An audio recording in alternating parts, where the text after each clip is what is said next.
Welcome back at 6:14. Another setback in ceasefire talks between Israel and Hamas this morning.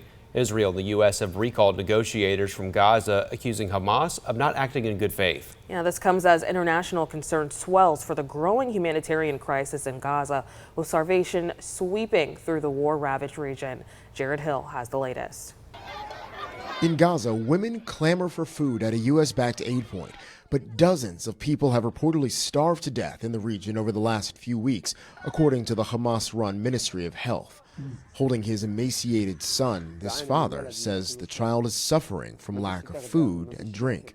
A doctor with the American-based aid group Med Global says they're worried there will be more deaths. The concern comes amid a new stalemate in talks to end the war in Gaza. Late Thursday, the U.S. cut short its ceasefire negotiations. President Donald Trump's special envoy, Steve Witkoff, said in a statement, Hamas does not appear to be coordinating or acting in good faith, continuing they'll consider other ways to bring the hostages home and create a more stable environment in Gaza. The State Department has not elaborated.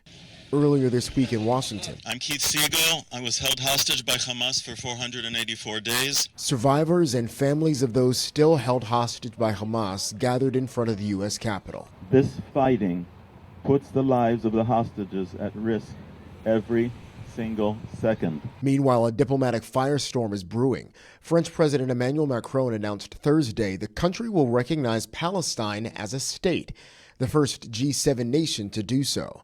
Israel and the U.S. slammed the plan, with Secretary of State Marco Rubio calling it a reckless decision that only serves Hamas propaganda.